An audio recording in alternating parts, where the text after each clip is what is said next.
El Señor esté con vosotros. Con tu espíritu. Lectura del Santo Evangelio según San Lucas. Gloria a ti, Señor. Cuando se cumplieron los días de la purificación, según la ley de Moisés, los padres de Jesús lo llevaron a Jerusalén para presentarlo al Señor, de acuerdo con lo escrito en la ley del Señor. Todo varón primogénito será consagrado al Señor.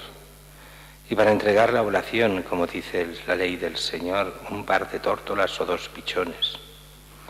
Había entonces en Jerusalén un hombre llamado Simeón, hombre justo y piadoso, que aguardaba el consuelo de Israel, y el Espíritu Santo estaba con él. Le había sido revelado por el Espíritu Santo que no vería la muerte antes de ver al Mesías, el Señor. Impulsado por el Espíritu, fue al templo. Y cuando entraban con el niño Jesús, sus padres, para cumplir con él lo acostumbrado según la ley, Simeón lo tomó en brazos y bendijo a Dios, diciendo: Ahora, Señor, según tu promesa, puedes dejar a tu siervo irse en paz, porque mis ojos han visto a tu Salvador, a quien has presentado ante todos los pueblos, luz para alumbrar a las naciones y gloria de tu pueblo Israel. Su padre y su madre estaban admirados por lo que se decía del niño. Simeón los bendijo y dijo a María su madre: Este ha sido puesto para que muchos en Israel caigan y se levanten, y será como un signo de contradicción. A ti misma una espada te traspasará el alma, para que se pongan de manifiesto los pensamientos de muchos corazones. Había también una profetisa, Ana, hija de Fanuel, de la tribu de Aser, ya muy avanzada en años. De joven había vivido 7 años casada y luego viuda hasta los 84. No se apartaba del templo, sirviendo a Dios con ayunos y oraciones noche y día. Presentándose en aquel momento, alababa también a Dios y hablaba del niño a todos los que aguardaban la liberación de Jerusalén. Y cuando cumplieron todo lo que prescribía la ley del Señor, se volvieron a Galilea, a su ciudad de Nazaret.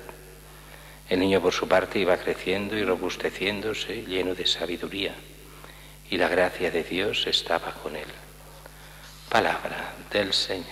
Gloria a ti, Señor Jesús. Celebramos hoy como una continuación de lo que es la Navidad, aunque la Navidad ya la dejamos atrás. Y es que hoy hace esos 40 días que celebramos el nacimiento de Jesús, y por eso nos ponen, dice el Evangelio, a los 40 días.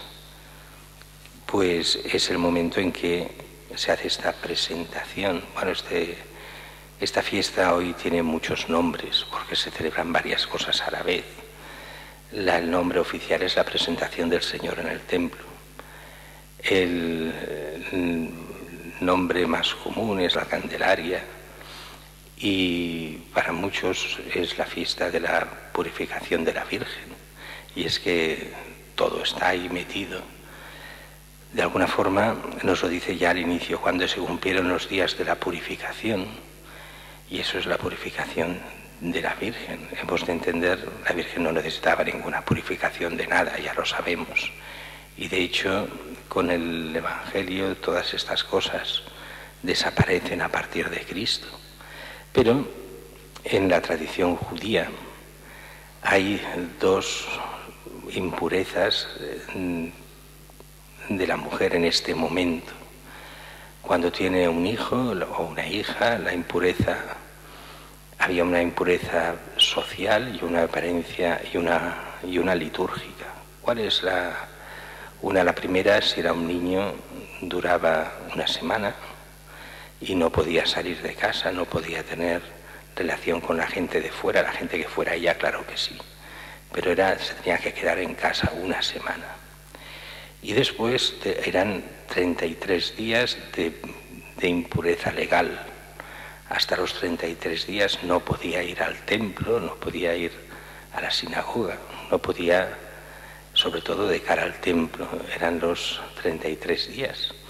Pero también se dice que normalmente a los más o menos 40 días era cuando se presentaba Jesús, cuando se presentaban los niños, sobre todo los primogénitos, que tenían que ser rescatados. ¿De dónde viene eso? Pues los primogénitos, si os acordáis, cuando Moisés sale de Egipto, mueren todos los primogénitos menos los de Israel. Y a partir de ese momento se hará la ley de Moisés, que dirá que todos los primogénitos han de ser eliminados, o sea, han de ser sacrificados cuando son animales, han de ser el primogénito, ha de ser sacrificado en el templo. Y los humanos han de ser rescatados.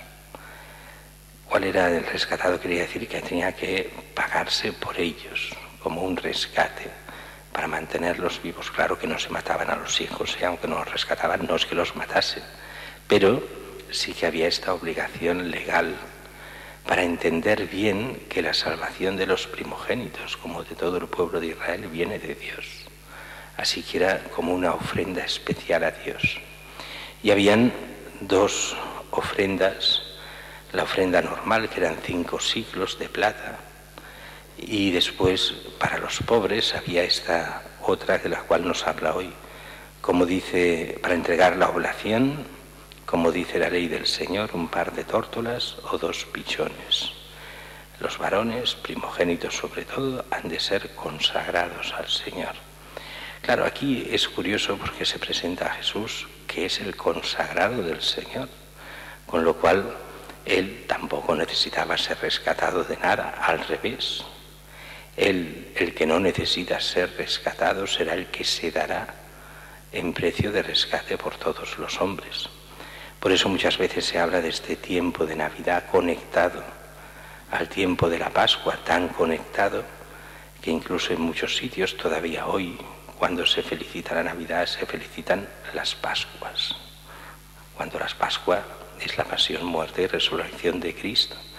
Pero es que el nacimiento de Cristo y todo el misterio alrededor está en función de la Pascua, de la salvación de Cristo. Cristo ha venido a salvar a la humanidad y por eso con esta salvación esto juega y nos hace entender muchas cosas. Y dice que entonces había en Jerusalén un hombre llamado Simeón, hombre justo y piadoso, que aguardaba el consuelo de Israel, y el Espíritu Santo estaba con él. Aunque todos lo pintan como un hombre anciano, y se supone que es así, no nos dice nada de eso el texto.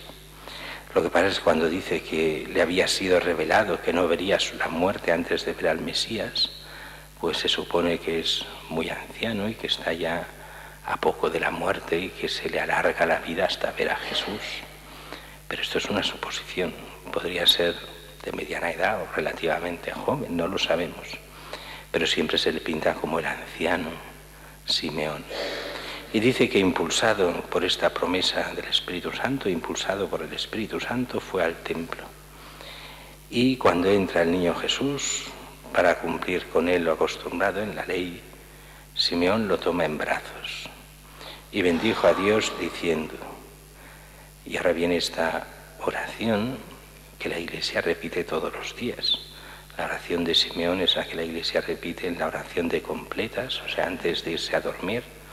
Todos los consagrados y algunos laicos también, y todas las monjas, todos los consagrados y algunos laicos, pues hacen esta oración. Ahora, Señor, según tu promesa, puedes dejar a tu siervo irse en paz, porque mis ojos han visto a tu Salvador, a quien has presentado ante todos los pueblos, luz para alumbrar a las naciones y gloria de tu pueblo Israel. Jesucristo se presenta como la luz de Dios, la luz del Padre. De ahí que hoy es la Candelaria. Hoy esas luces que hemos encendido antes de la celebración nos recuerdan nuestro bautismo, que Cristo es la luz del mundo, que del cirio pascual, el día de nuestro bautismo, encendimos una vela para cada uno de nosotros. Y esa vela era la vida de Cristo que empieza en cada cristiano. Cristo, luz del mundo, luz nuestra, luz mía, de cada uno de nosotros. Él es la luz. Y eso nos lo hemos de tomar en serio, porque tomárselo en serio quiere decir que hemos de ser iluminados con su palabra, alimentados con su Eucaristía, hemos de vivir en la luz y a la luz de Cristo. Y dice que los padres, bueno, su padre y su madre, curiosamente no dice los padres, sino su padre y su madre estaban admirados por lo que se decía del niño. Y Simeón los bendice y dice a María explícitamente: este ha sido puesto para que muchos en Israel caigan y se levanten. Será como un signo de contradicción, y a ti misma una espada te traspasará el alma, para que se pongan de manifiesto los pensamientos de muchos corazones. Y aquí es muy curioso porque hay las dos partes en este texto. Por una parte, Jesús, signo de contradicción. Fue muy curioso cuando Juan Pablo II empezó como Papa. Si no recuerdo mal, su primera encíclica fue esto, signo de contradicción. Fue una de las encíclicas difíciles, después ya lo hizo más fácil, o a lo mejor es que no estábamos acostumbrados a su estilo. Pero él allí se nos muestra cómo Cristo realmente es contradicción para los hombres, porque aquellos que aparentan como buenos los muestra como malos, y aquellos que parecen poca cosa los muestra como los que valen. Es contradicción porque muestra muchas veces la hipocresía de los que son y ensalza a aquellos que parecen poca cosa pero realmente son. Es contradicción porque los buenos, que aparentan buenos, en él se muestra que no son y por eso persiguen a Cristo. Y aquellos que a veces ante el mundo son poca cosa, son aquellos que enaltece el Señor y que son lo que realmente vale, pero no son del mundo. Es mucho más complicado de lo que digo yo ahora, pero creo que se puede entender. Y después habla que a ti misma una espada te traspasará el alma. Esta espada siempre se interpreta, y creo que correctamente, como la pasión de María en la pasión de Cristo. Es María la que sufrirá la pasión y, entre comillas, muere con Cristo. Claro que María no murió en la pasión, pero sufre toda esa pasión y es como esa espada que traspasa el alma. Los místicos lo definen muy bien cuando ellos mismos sienten realmente esta lanzada en el corazón donde sufren la pasión estando vivos. Es un poco lo que aquí se nos muestra en María. Esta espada te traspasará el alma, la espada del dolor intenso en la pasión de tu Hijo por la salvación del mundo. Y después se nos habla de esta profetisa, Ana, hija de Fanuel. Profetisa que no quiere decir que haga profecías de las cosas futuras, sino que en el sentido normal de la época el profeta, como lo será cuando se hablará en el Evangelio, no es el que predice el futuro. El profeta es el que habla de las cosas de Dios y el que habla bien de las cosas de Dios. El profeta es el que habla de Dios, el que muestra la voluntad de Dios en cada momento. Ese es el profeta. Y es curioso que esta se llame Ana. Ana, que quiere decir gracia, la gracia de Dios. Esta ya muy avanzada en años, bueno, hoy diríamos 84 no son tantos. Hay mucha gente que vive muchos más años y mucha gente, no todos, pero muchos viven bien a esta edad. Esta consagrada al Señor, no apartándose del templo en todo, y que iba hablando de este niño, y no se nos dice ni lo que dice. Pero eso es el ser profeta, hablar de Cristo, hablar del que es el Hijo de Dios. Y dice que todo esto hablaban a todos de lo que a los que aguardaban de la liberación de Jerusalén, o sea, a los que esperaban el Mesías, les habla a todos esta mujer de este niño. Y dice que cuando cumplen lo que prescribía la ley del Señor se vuelven a Galilea, a Nazaret, y el niño iba creciendo, robusteciéndose, lleno de sabiduría, la gracia de Dios estaba con él. Claro, estamos en el principio, estamos acabado de nacer Jesús. Ya se nos muestran estas cosas especiales. Ya sabemos por el mismo Evangelio que este niño es el Hijo de Dios, concebido por obra del Espíritu Santo en María. Sabemos quién es. Pero todo eso nos va preparando a lo que celebraremos ya dentro de poco.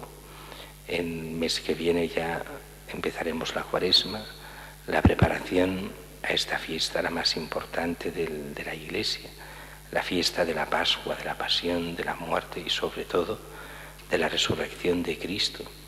Allí entramos nosotros porque ahí se nos perdonan los pecados, ahí es la fuente de la salvación para que un día podamos entrar en la vida eterna.